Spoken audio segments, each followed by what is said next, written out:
52. A velha dama de Canarédio. Fim de novembro de 1816. Algum tempo antes de partir da Inglaterra, o Dr. Greystill recebeu uma carta de um amigo na Escócia, na qual pedia que, caso fosse a Veneza, visitasse uma velha dama que lá morava. Seria, disse o amigo escocês, um ato de benevolência, uma vez que a velha senhora, que no passado fora rica, agora estava pobre. O Dr. Greystill tinha uma vaga lembrança da curiosa e heterogênea origem da dama, meio escocesa, meio espanhola ou talvez meio irlandesa, meio hebraica. O Dr. Greystill tencionava visitá-la, mas fosse por causa das estalagens e carruagens, dos deslocamentos repentinos e das mudanças de planos, ao chegar a Veneza verificou que já não estava de posse da carta e que já não guardava uma impressão muito clara de seu conteúdo. Tampouco tinha notado o nome da dama, nada contava a não ser com um pedaço de papel com o endereço de onde a encontraria. Tia Greystill disse que, dadas as dificultosas circunstâncias, o melhor seria enviar uma carta à velha dama, informando-a da visita. Acrescentou, porém, que sem dúvida pareceria estranhíssimo não saberem seu nome. Ela com certeza os julgaria negligentes e deploráveis. O Dr. Greystill demonstrou desconforto, torceu o nariz e se inquietou bastante. Mas como não lhe ocorreu plano melhor, escreveram de imediato um bilhete e o entregaram à senhoria, a fim de que ela o mandasse sem demora para a velha dama. A seguir sucedeu o primeiro elemento estranho do caso, pois ao examinar o endereço, a senhoria franziu o senho e, por motivos que o Dr. Greystill não entendeu, enviou-o a seu cunhado na ilha de Giudecca. Dias depois, o mesmo cunhado, um advogado veneziano pequeno e elegante, visitou o Dr. Greystill. Informou-o de que tinha enviado o bilhete como o Dr. Greystill pedira, mas que era necessário que o doutor soubesse que a dama morava numa região da cidade chamada Canaredio, no gueto, onde viviam os judeus. A carta fora entregue nas mãos de um venerável cavalheiro hebreu. Não houvera resposta. Como o Dr. Greystill gostaria de proceder, o pequeno advogado veneziano teria prazer em servi-lo como pudesse. No fim da tarde, Miss Greystill, tia Greystill, o Dr. Greystill e o advogado, cujo nome era Sr. Tossetti, atravessaram a cidade numa gôndola, a região chamada São Marco, onde viram homens e mulheres preparando-se para os prazeres noturnos. Passaram pelo desembarcadouro de Santa Maria Zobenigo, onde Miss Greystill se virou para trás de modo a olhar para uma janelinha iluminada à luz de vela, que poderia ser a de Jonathan Strange. Passaram pela ponte Rialto, onde tia Greystill começou a manifestar impaciência, com suspiros e interjeições, e a desejar muitíssimo ver mais sapatos nos pés das crianças. Desceram da gôndola no Ghetto Nuovo.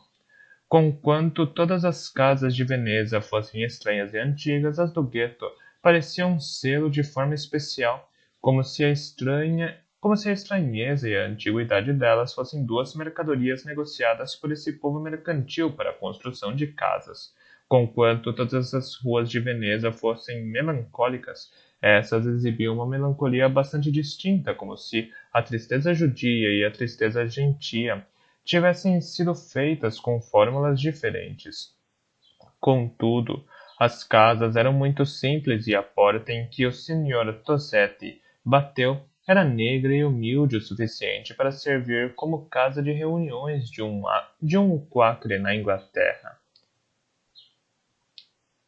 Contudo, as casas eram muito simples e a porta em que o Sr. Tossetti bateu era negra e humilde o suficiente para servir como casa de reuniões de um quaker na Inglaterra. A porta foi aberta por um criado que os fez entrar na casa e numa sala escura painelada com madeira seca de aspecto antigo que não exalava outro cheiro que não o de mar. Havia na sala uma porta apenas entreaberta de onde estava o Dr. Greystill. Havia na sala uma porta apenas entreaberta, De onde estava o Dr. Greystill pôde ver livros antigos e de aparência surrada encadernados com couro delicado, candelabros de prata de onde brotavam mais ramificações do que em geral se via nos candelabros ingleses, caixas de madeira polida de aspecto misterioso, tudo no entender do Dr. Greystill ligado à religião do Cavaleiro Hebreu. Na parede pendia um boneco ou marionete, alto e encorpado como um homem, de mãos e pés grandes, mas vestido como mulher, a cabeça afundada no peito, de forma que não se lhe podia ver o rosto. O criado passou pela porta para falar com seu patrão. O Dr. Greystill sussurrou à irmã que a aparência dele era bastante apresentável. Sim, retrucou tia Greystill, exceto por não trajar paletó. Tia Greystill declarou que muitas vezes observara criados propensos a se apresentarem em mangas de camisa, e que só ia acontecer que no caso de passageiros nada se fazia para corrigir tal mau hábito. Tia Greystill não entendia o porquê disso. Ela pressupôs que o cavaleiro hebreu fosse viúvo. Ah! Exclamou o Dr. Greystill, espiando pela porta entreaberta. Nós lhe interrompemos o jantar? O venerável cavalheiro hebreu trajava casaco preto comprido e empoeirado, tinha uma enorme barba encaracolada e grisalha, cabelos brancos e um solidéu no alto da cabeça. Estava sentado a uma mesa comprida coberta com uma toalha de linho branco impecável e prendera uma boa porção dela dentro da gola do roupão preto para lhe servir de guardanapo. Tia Greystill escandalizou-se com o fato de o Dr. Greystill espiar pela fresta da porta e tentou fazê-lo parar, cutucando-o com a ponta do guarda-chuva. Mas ele tinha ido à Itália para observar tudo o que fosse possível e não via motivo para abrir exceção para um cavalheiro hebreu num cômodo privado. Esse cavalheiro hebreu em particular não parecia predisposto a interromper o jantar para receber uma família inglesa desconhecida. Aparentemente informava o criado o que lhes dizer. O criado voltou e falou com o Sr. Tosetti. Quando concluiu, o Sr. Tosetti fez uma mesura à tia Greystill e explicou que o nome da dama que procuravam era Delgado e que ela morava no último andar da casa. O Sr. Tosetti ficou um tanto contrariado porque parecia que nenhum dos criados do cavalheiro hebreu dispunha-se a lhe mostrar o caminho e anunciar a sua chegada. Mas, como disse, o grupo não rejeitava aventuras audaciosas e sem dúvida saberia como alcançar o alto de uma escada. O Dr. Greystill e o Sr. Tosetti pegaram uma vela cada um. A escada subia serpenteando, escuridão adentro. Eles passaram por muitas portas que, conquanto magníficas, tinham um aspecto curioso e mirrado, pois com o fito de acomodarem todas as pessoas, as casas no gueto foram construídas tão altas e com tantos andares quanto os moradores puderam ousar enfrentar. E para compensar isso, os tetos eram demasiado baixos. A princípio ouviram pessoas conversando atrás dessas portas e atrás de uma ouviram um homem que cantava uma triste canção no idioma desconhecido. Depois depararam com portas abertas que exibiam apenas escuridão. Uma corrente de ar frio e viciado escapava delas. A última porta, porém, estava fechada. Bateram, mas ninguém atendeu. Uma última porta, porém, estava fechada. Bateram, mas ninguém atendeu. Anunciaram que ali estavam para visitar Mrs. Delgado. Nenhuma resposta. E a seguir, porque tia Greystill observou que seria tolice terem ido tão longe para agora retornarem, abriram a porta e entraram. O cômodo, que não era muito mais do que um porão, tinha toda a desolação que a velhice e a pobreza extrema poderiam lhe dar. Nada continha que não estivesse quebrado, lascado ou roto. Todas as cores no cômodo haviam definhado ou escurecido ou se transformado até ficarem cinzentas.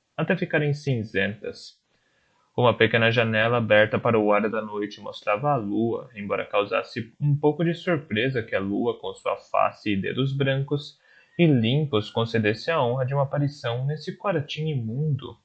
Entretanto, não foi isso que fez o Dr. Greystill se alarmar, repuxar a gravata, ir do rubor à palidez, resfolegar Se existia uma coisa que o Dr. Greysteel detestava mais que tudo no mundo eram gatos, e o cômodo estava repleto deles. Entre os gatos estava uma pessoa muito franzina, sentada numa cadeira de madeira empoeirada.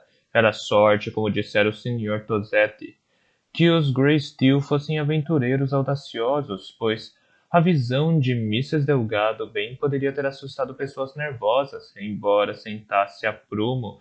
Poder-se-ia dizer que se colocara na posição de salto à espera de algo. Ela exibia tantas marcas e desfigurações da velhice extrema que ia perdendo a semelhança com os seres humanos e começava a se assemelhar a outras classes de criaturas vivas. Os braços descansavam no colo, tão extravagantemente cobertos de manchas marrons que pareciam dos dois peixes. Sua pele era branca, quase transparente, pele dos extremamente idosos, tão fina e enrugada como uma teia de aranha, com veias de um azul nodoso. Não se levantou quando eles entraram, tampouco deu qualquer indicação de que lhes notara a presença. Talvez não os tivesse escutado, pois embora o cômodo fosse silencioso, o silêncio de 50 gatos é algo peculiar, como 50 silêncios individuais empilhados uns sobre os outros. Então os Greysteel e o Sr. Tosetti, pessoas práticas, sentaram-se no horrível quartinho e a tia Greysteel, com um sorriso bondoso e o desejo solícito de que todos se sentissem confortáveis à vontade, começou a se dirigir à velha dama. Espero, minha querida Mrs. Delgado, que nos perdoe a intrusão. Espero, minha querida Mrs. Delgado, que nos perdoe a intrusão, mas minha sobrinha e eu quisemos nos permitir a honra de uma visita à senhora. Tia Greysteel fez uma pausa, caso a velha dama desejasse responder, mas ela permaneceu calada. Mas que acomodação espaçosa e arejada a senhora tem. Uma amiga minha muito querida, Miss Wildsmith, habita um pequeno quarto no alto de uma casa na Praça Queen, em Bath. Um quarto muito parecido com este seu, Mrs. Delgado. Ela diz que no verão não o trocaria pela melhor casa da cidade, pois é bafejada por brisas como ninguém e se sente perfeitamente fresca, enquanto gente ilustre sufoca em seus ricos apartamentos, e ela mantém tudo arrumado com capricho, ao alcance das mãos toda vez que precisa. A única queixa é que a moça do segundo casal dos fundos está sempre pondo chaleiras quentes na escada, o que, como sabe, Mrs. Delgado, pode ser algo muito desagradável se por acaso batesse o pé nelas. A senhora encontraria muita inconveniência com relação à escada? Houve um silêncio, ou melhor, alguns momentos se passaram cheios de nada mais que o respirar de 50 gatos. O Dr. Greysteel enxugou a testa suada com o lenço e se remexeu por baixo da roupa. Estamos aqui, começou, por um pedido especial de Mr. John McKean, do condado de Aberdeen. Ele lhe manda lembranças. Espero que a senhora esteja bem e lhe desejo uma boa saúde no futuro. O Dr. Greysteel falou mais alto do que o normal, pois começara a desconfiar que a velha dama era surda. E isso, porém, teve como resultado apenas perturbar os gatos, muitos dos quais começaram a se pavonear pelo cômodo, esfregando-se uns nos outros, emitindo centelhas no ar crepuscular. Um gato preto saltou de algum lugar sobre o espaldar da cadeira do Dr. Greysteel e andou sobre ele como se numa corda bamba. O Dr. Greysteel demorou um pouco para se recobrar e depois disse: A senhora gostaria que transmitíssemos a Mr. McKean alguma notícia sobre sua saúde? A velha dama permaneceu calada. Miss Greysteel foi a próxima a tentar. Fico contente, minha senhora, de vê-la cercada assim de tão bons amigos. Devem ser um grande consolo para a senhora, esse gatinho cor de mel a seus pés. Mas que aparência elegante ele tem, e um jeito delicado de lavar o rosto. Como se chama? A velha dama não respondeu. Assim, estimulado por um olhar do Dr. Greysteel, o pequeno advogado veneziano começou a relatar grande parte do que já havia sido dito, desta vez, porém, em italiano. A única diferença era que agora a velha dama já não se dava o trabalho de olhar para eles, mas fixava o olhar num enorme gato cinza, que por seu turno olhava para um gato branco, que por seu turno contemplava a lua. Diga-lhe que lhe trouxe dinheiro, disse o Dr. Greysteel ao advogado. Diga-lhe que é presente de John McKean. Diga-lhe que não deve me agradecer. O Dr. Greysteel gesticulou energicamente com a mão, como se uma reputação por realizações generosas e ações benevolentes, fosse um mosquito que ele quisesse impedir de repousar nele. Mr. Tosetti, disse tia Greysteel, o senhor não está bem? Está pálido. Gostaria de um copo d'água? De certo, Mrs. Delgado poderia lhe oferecer um copo d'água? Não, Madamina Greysteel. Não me sinto indisposto. Estou... O senhor Tosetti olhou em volta à procura da palavra desejada. Temeroso? Sussurrou. Temeroso? Sussurrou o Dr. Greysteel. Por quê? De quê? Ah, senhor.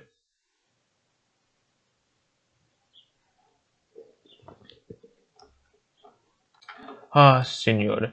Este lugar é terrível, respondeu o outro num sussurro, enquanto seus olhos, numa espécie de horror, se dirigiam primeiro para onde um dos gatos lambia a pata, preparando-se para lavar o rosto, e depois de volta à velha dama, como se esperasse vê-la realizar a mesma ação. Miss Greysteel sussurrou que, preocupados em manifestar sua preocupação com Mrs. Delgado, haviam formado um grupo grande e chegado muito de repente à porta dela. De certo, eles eram suas primeiras visitas em anos. Não admirava que a cabeça dela parecesse temporariamente confusa. Era uma provação por demais violenta. Ah, Flora! Sussurrou tia Greysteel. Imagina passar anos e anos sem companhia de tipo algum. Sussurrar, to sussurrar todos juntos num cômodo tão pequeno. A velha dama não estava nem a 1 metro deles. Pareceu ridículo demais ao Dr. Greysteel e por não saber sussurrar todos juntos num cômodo tão pequeno. A velha dama não estava nem a 1 metro deles. Pareceu ridículo demais ao Dr. Greysteel, e por não saber o que mais fazer, irritou-se sobremaneira com seus acompanhantes, de forma que sua irmã e sua filha julgariam melhor se retirar. Tia Greysteel insistiu em dar um longo e cordial adeus à velha dama, dizendo-lhe que voltariam quando ela estivesse se sentindo melhor. O que esperava a tia Greysteel seria em breve. Logo que passaram pela porta, olharam para trás. Nesse momento aparecera um outro gato no peitoril da janela, com algo rijo e pontudo na boca, algo extraordinariamente semelhante a um pássaro morto. A velha dama emitiu um breve som jubiloso e saltou da cadeira com surpreendente energia.